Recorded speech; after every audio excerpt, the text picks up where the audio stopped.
आज एक ऐसे यादगार और ऐतिहासिक मैच की कहानी लेकर आया हूं, जो शायद ही किसी को याद होगा।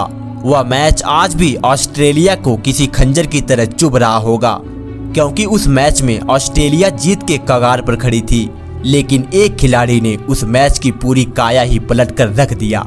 तो यह कहानी है साल 2007 की। इंडिया ऑस्ट्रेलिया के बीच 7 मैचों की वनडे सीरीज का आखिरी मैच खेला जाना था। दोनों टीमों के बीच टॉस होता है। ऑस्ट्रेलिया टीम के कप्तान रिकी पॉन्टिंग ने टॉस जीता और पहले बल्लेबाजी करने का निर्णय लिया। ऑस्ट्रेलिया की तरफ से माइकल क्लार्क और एडम गिलक्रिस्ट की धाकड़ ओपनिंग जोड़ी मैदान पर आती है, लेकिन जहीर खान ने मैच के पहले ही ओवर की पहली गेंद पर माइकल क्लार्क को एलबीडब्ल्यू बोल्ड कर दिया। सभी भारतीय खिलाड़ी जश्न मना रहे थे, क्योंकि ऑस्ट्रेलिया के खिलाफ इससे बेहतर शुरुआत और क्या ही हो सकती थी। माइकल क्लार्क बिना कोई रन बनाए पवेलियन वापस जा रहे थे, लेकिन अब कप्तान रिकी पॉन्टिंग मैदान पर आते हैं और मैदान पर आते ही एक शानदार चौका लगा टीम के ऊपर से दबाव को कम करने का प्रयास करते हैं। उसके बाद कुछ और भी शानदार शॉट लगाते हैं और स्कोरबोर्ड को तेजी से आगे बढ़ाने का काम करते हैं। और इसी के साथ गिलक्रिस्ट ने भी अपने हाथ खोलना चाहा और जहीर की गेंद पर शॉट लगाते हैं, लेकिन वो गेंद हाथों से निकलकर चौके के लिए चली जाती है।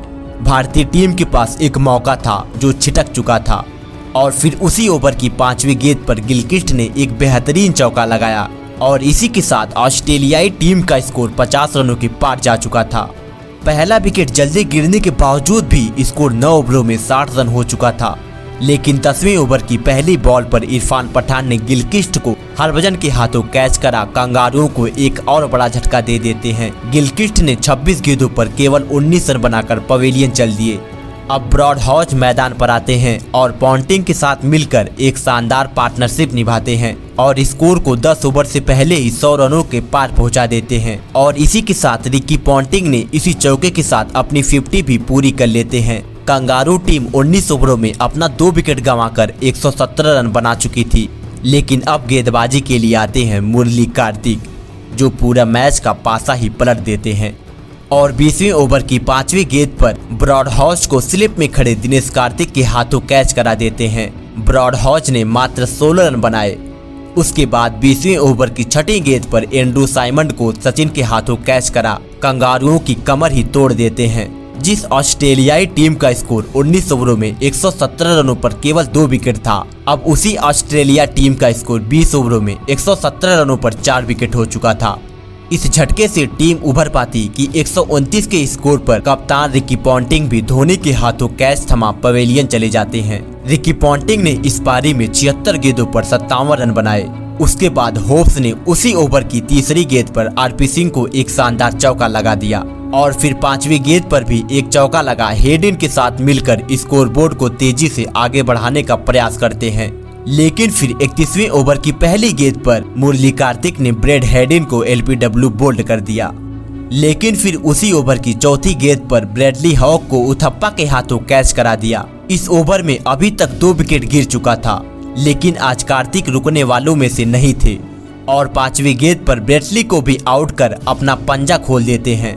ऑस्ट्रेलिया 162 पर 5 से 162 पर 8 हो चुकी थी। मुरली के एक ओवर में 3 विकेट गिर चुका था, लेकिन ऑस्ट्रेलियाई टीम की उम्मीद पूरी तरह से होप पर टिकी होती है, लेकिन मुरली कार्तिक ने अगले ओवर में उनको भी बोल्ड कर दिया। उसके बाद जॉनसन ने कुछ अच्छे शॉट जरूर लगाए और स्कोर को तेजी से आगे बढ़ाया, लेकिन आखिरकार ऑस्ट्रेलिया की टीम 193 रनों पर अपने सभी 10 विकेट गंवा देती है। यह एक ऐसा दौर था कि यदि कोई टीम ऑस्ट्रेलिया के सभी 10 विकेट गिरा देती है तो उसे भी एक उपलब्धि माना जाता था। अब भारत के सामने 194 रनों का टारगेट होता है, लेकिन सामने कंगारुओं की फौज होती है, जिनके सामने यह टारगेट आसान नहीं होने वाला था, क्योंकि एक तरफ ब्रेटली की रफ्तार और नाथम ब्रेकन की स्विंग थी, तो वहीं दूसरी तरफ विकेट लेने के बाद जॉनसन का ऐसा जश्न था जो किसी भी टीम का पल भर में हौसला तोड़ने का दम रखता था। और मैच में कुछ हुआ भी ऐसा। हम कहानी में आगे बढ़े। यदि वीडियो पसंद आ रही हो तो वीडियो को एक लाइक जरूर कीजिएगा। अब भारतीय पारी की शुरुआत करने सचिन तेंदुलकर और सौरव गांगुली मैदान पर आते हैं, लेकिन गांगुली दूसरे ओवर की 4थी गेंद पर जॉनसन का शिकार हो जाते हैं। उसके बाद दिनेश कार्तिक मैदान पर आते हैं, लेकिन एक बार फिर से चौथे ओवर की चौथी गेंद पर जॉनसन कार्तिक को पवेलियन का रास्ता दिखा देते हैं। अब कंगारू मैदान में खुशी से कूद रहे थे। उसके बाद युवराज ने जैसे तैसे जॉनसन को एक चौका लगाया। फिर सचिन ने भी अपने हाथ खोले और स्कोरबोर्ड को तेजी से आगे बढ़ाया, लेकिन 38 के स्कोर पर सचिन तेंदुलकर ब्रेटली का शिकार हो जाते हैं। उसके बाद नाथन ब्रेकर ने युवराज के रूप में एक और ब्रेक थ्रू दिला दिया। अब भारतीय टीम का स्कोर 14 ओवरों में 49 रनों पर 4 विकेट हो चुका था। उसके बाद धोनी उथप्पा ने कुछ अच्छे शॉट जरूर लगाए, लेकिन नाथन ब्रेकर ने धोनी को आउट कर एक और बड़ा झटका दे दिया। MS धोनी ने मात्र 5 रन बनाए और पवेलियन चल दिए। उसके बाद इरफान पठान भी अपना विकेट फेंक बिना कोई रन बनाए पवेलियन के लिए वापस रवाना हो गए। अब भारतीय टीम का स्कोर मात्र 64 रनों पर 6 विकेट हो चुका था। अभी भी जीत के लिए 130 रनों की जरूरत होती है। गांगुली, सचिन, कार्तिक, युवराज, धोनी, पठान सब पवेलियन में बैठकर हार का इंतजार कर रहे थे, लेकिन उसको यह हार मंजूर नहीं थी। उसके बाद रॉबिन उथप्पा ने लगातार बड़े शॉट खेलना शुरू किया। कभी चौका लगाते तो कभी छक्का लगाते, लगातार शॉट पर शॉट लगाते और हरभजन के साथ मिलकर स्कोरबोर्ड को तेजी से आगे बढ़ाते। और अब भारतीय टीम को केवल 65 रनों की जरूरत होती है, लेकिन सारा का सारा दारोमदार रॉबिन उथप्पा के कंधों पर ही था। और उसी बीच माइकल क्लार्क ने उथप्पा का विकेट लेकर बची खुची उम्मीदों को भी बीच मैदान में दफन कर दिया। उसके बाद जहीर खान ने एक चौका लगाया, लेकिन हरभजन सिंह स्लिप पर कैच थमा आउट हो जाते हैं। अभी भी जीत के लिए 86 गेंदों पर 51 रनों की जरूरत होती है। हाथ में 2 विकेट बाकी था। टीम इंडिया अब हार के कगार पर खड़ी थी, या यूं कहें टीम इंडिया इस मैच को हार चुकी थी। लेकिन अब मैदान पर वो खिलाड़ी आता है जिसे यह हार मंजूर नहीं थी। मुरली कार्तिक जहीर खान के साथ मिलकर आते ही चौका लगाना शुरू कर देते हैं। एक के बाद एक चौका लगाए जा रहे थे।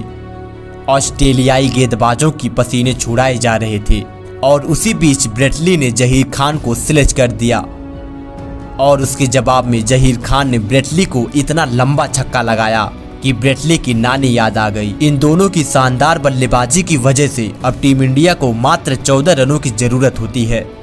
उसके बाद गेंद मुरली कार्तिक के बैट का किनारा लेकर चौके के लिए चली जाती है। भारतीय टीम को अब 40 गेंदों पर मात्र 10 रनों की जरूरत होती है और फिर जहीर ने चौका लगाकर इस टारगेट को और भी कम कर देते हैं। और अब मुरली कार्तिक क्रीज पर होते हैं और चौका लगाकर भारतीय टीम को एक ऐतिहासिक और यादगार जीत दिला देते हैं। वैसे तो सीरीज ऑस्ट्रेलियाई टीम पहले ही जीत चुकी थी, लेकिन भारतीय टीम जश्न मना रही थी। भारतीय टीम को सीरीज हारने का गम तो बिल्कुल भी नहीं था, क्योंकि भारतीय टीम एक हारे हुए मैच को जीत लिया था। और सीरीज तो बहुत होगी, हार जीत लगी रहेगी, लेकिन ऐसे यादगार मैच कभी कभार ही देखने को मिलता है। मुरली कार्तिक ने पहले गेंदबाजी में 10 ओवर में 27 रन देकर 6 विकेट झटके और फिर अंत में जहीर के साथ मिलकर 50 रनों की पार्टनरशिप कर मैच जिताऊ पारी भी खेली। यदि वीडियो पसंद आई हो तो वीडियो को लाइक जरूर कीजिएगा और अभी तक चैनल को सब्सक्राइब नहीं किया है तो चैनल को सब्सक्राइब कर लीजिए, क्योंकि हमारे चैनल पर ऐसी ही दमदार वीडियो, रहस्यमयी कहानियाँ देखने को मिलती रहती हैं।